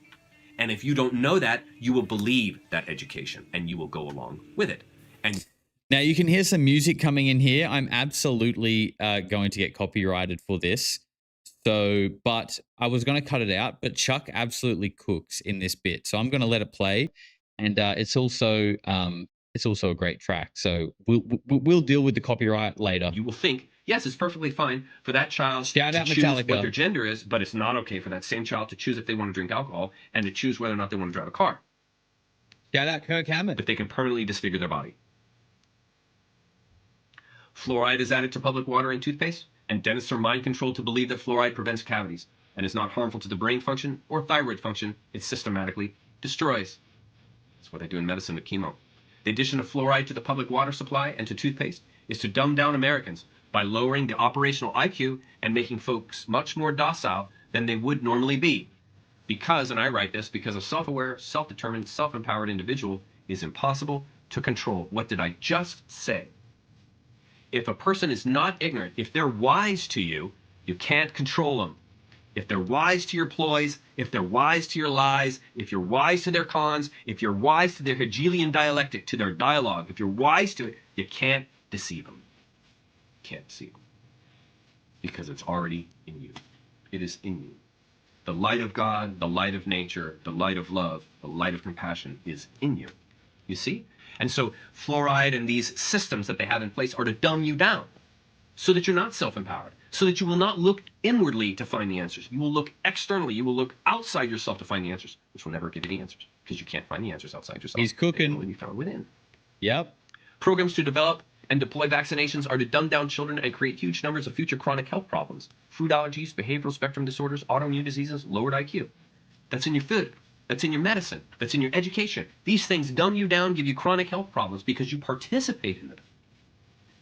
And when you participate in the lies, you get sick. And therefore you're controlled. And I'm not shaming that at all. I'm saying that's what they want. That's what they want you to be like. They want you inept, paralyzed, prostrate on your face. That's what they want.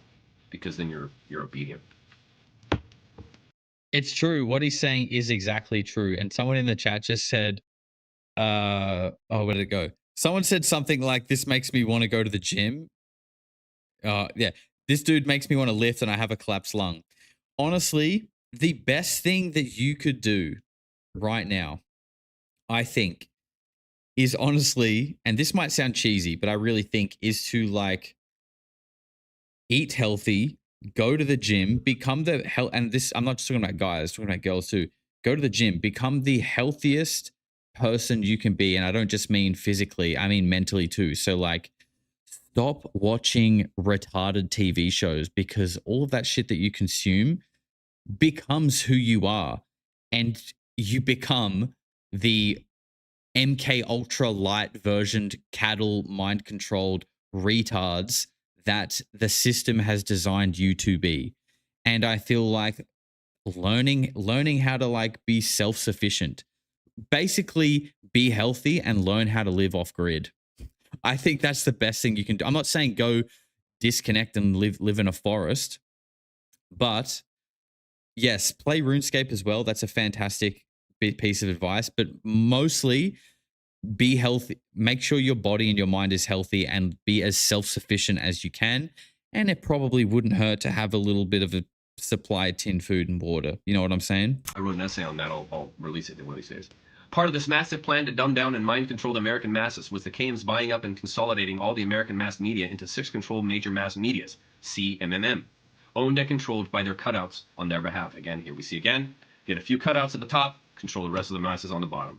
The CMMM functions as an illegal news cartel, and it should be broken up under antitrust laws and for inflicting espionage and illegal propaganda as a weapon of war against the American people. Something to notice here in this graph. In 1983, 90% of American media was owned by 50 companies. Diversity is key. You want diversity in a society. You don't want a glass house or a echo chamber society. You don't want that. You want diversity. See, so American media was owned by 50 companies. In 2011, that same 90% is controlled by 6 companies. What's the program? Corrupt a few at the top, control the rest of the masses. What do you see here in our media?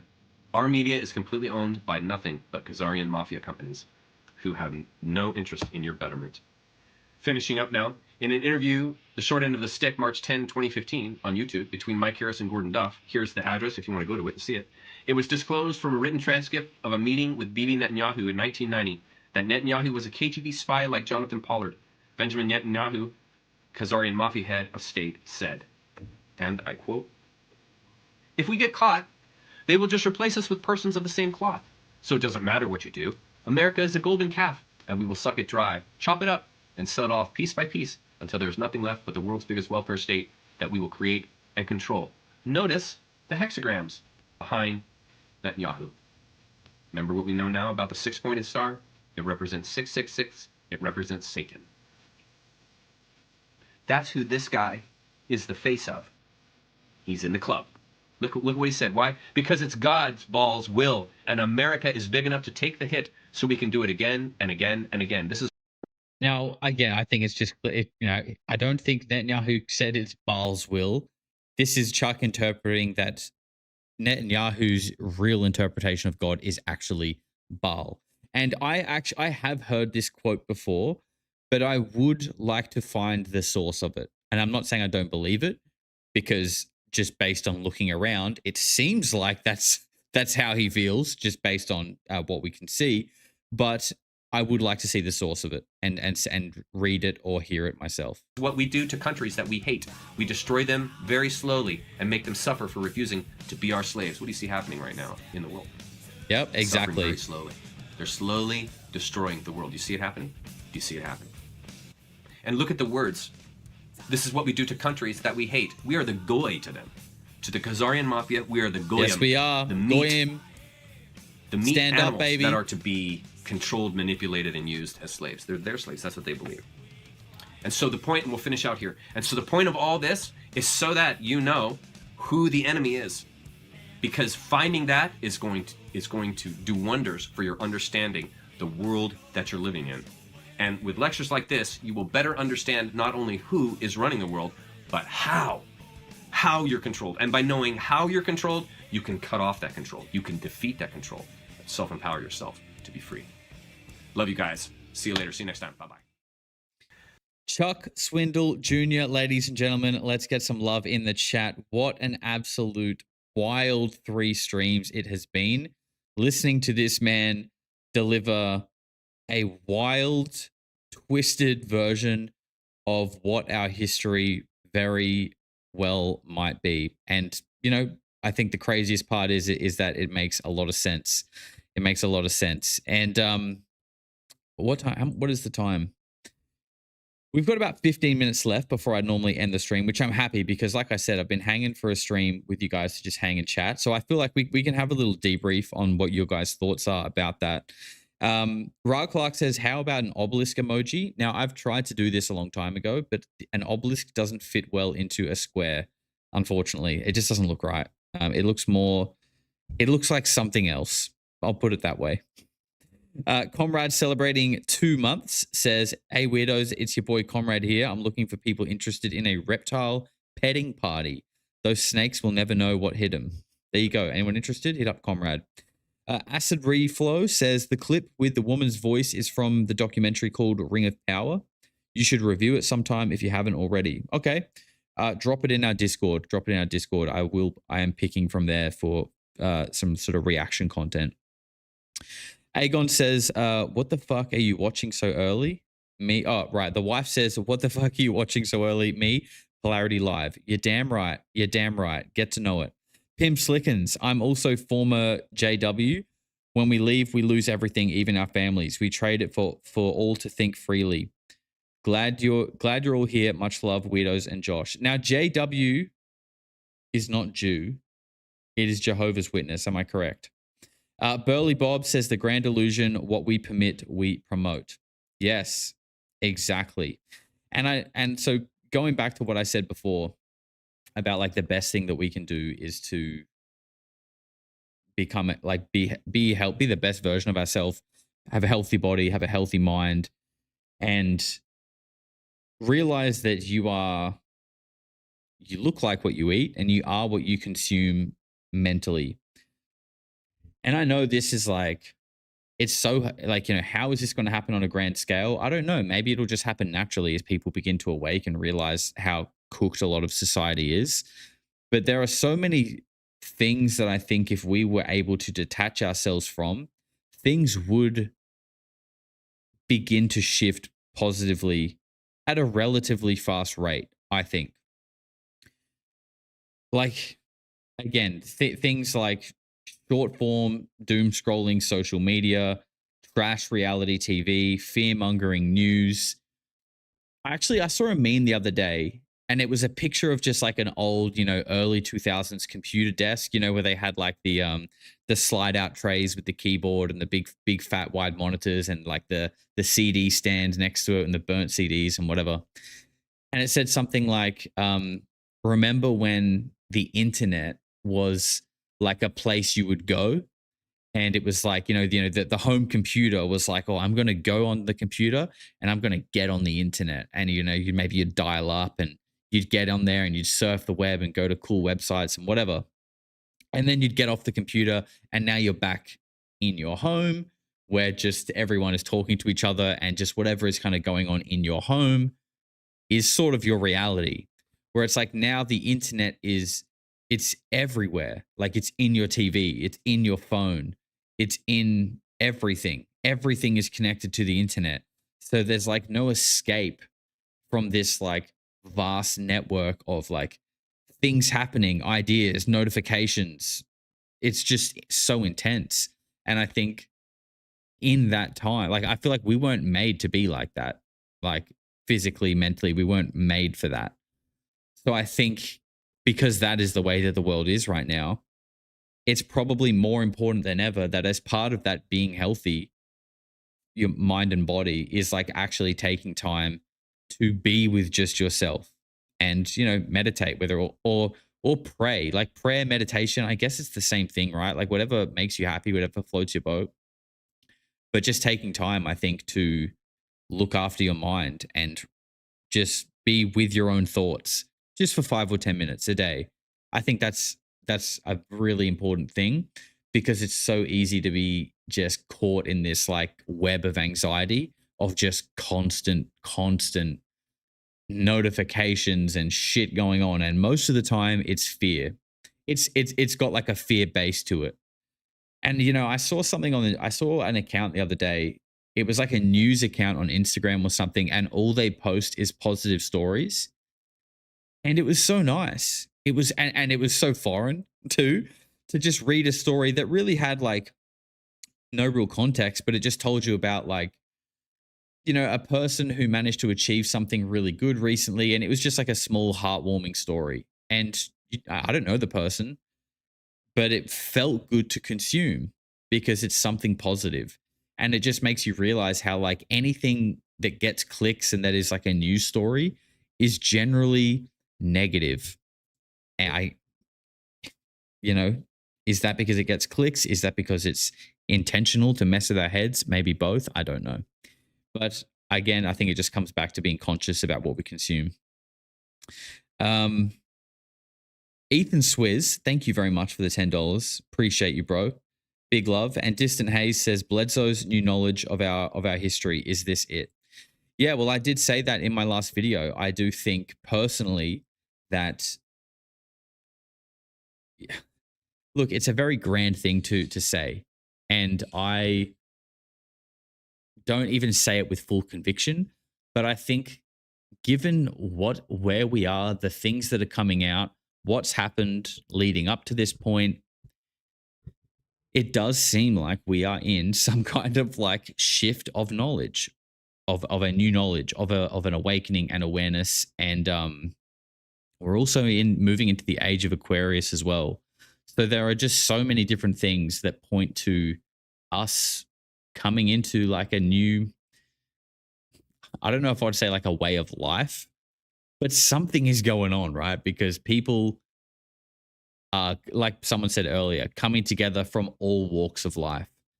And that, even though it feels very like kind of like scary and negative at times, the overall awakening and unification of people is a positive thing. And I think right now it's going to, because we're in it, it feels like it's going on for a long time. But I think one day we will zoom out and it will just be like a little blip on our timeline where society shifted into hopefully a much better age. Hopefully. We're living out the plot for The Stand. Yeah, I haven't seen it. Yeah, I haven't seen it. It's another one I haven't seen. Josh, what is Chuck's channel? It is called Chuck Swindoll Jr., and you can find a link to it in the description. John Anthony says, coincidence number 10,000 that this eye-opening live stream drops on Ash Wednesday when priests trace ashes made of burnt palms in the shape of crosses on the foreheads of their Catholic parishioners. Love y'all. Interesting. I had no idea, but there you go. Definitely number 10,000. John, thank you very much for all the support, man. I appreciate you. The Stand is a great book. Yeah, I'm still figuring out how to read. I'm getting there. No, but I mean, to be fair with you guys and our movie nights, I've actually caught up and seen so many movies now. I'm feeling quite well versed when it comes to movies these days, which is a good thing. And you know what? I think next week we will watch The Passion of the Christ next week, because I've never seen it. I really want to watch it. It seems relevant, or at least timely. And I'm looking forward to that. So the link for our Discord is below, guys. If you don't know what Discord is, it's kind of just like an active server where you can chat, post pictures, links to things you're watching, and it's a good community. It's a lot of fun. And we have a section for the members as well. So if you're a member, you link your YouTube to Discord, and there's a whole members only section, which is honestly it's honestly become like an online family for myself and for many other people as well. We're in there every single day talking, and it's just really nice. It's really nice. So, you know, if you're someone who feels like, you know, you want people to hang out with, or you've got no one to talk about this kind of stuff with, there is a community there waiting for you, 100%. And there's even been a few matches made. A few weirdos have found their fellow freak in our Discord, and more than one couples have been created. It's a special place, that's for sure. This is not a dating app, though. Don't get me wrong. I'm just saying it's a special place. Don't get any weird ideas. Polarity Tinder, yeah.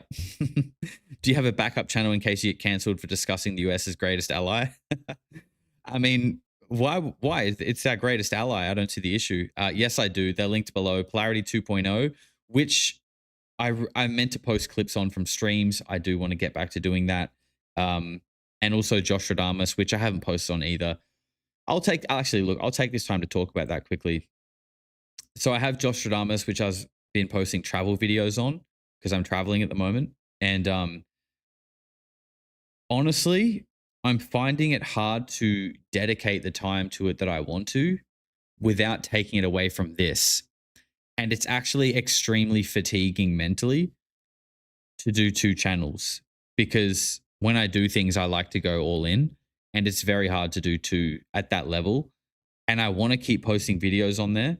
I have 2 videos recorded that I just haven't edited and posted. But I just need to balance it out, because this is my baby and I love doing this.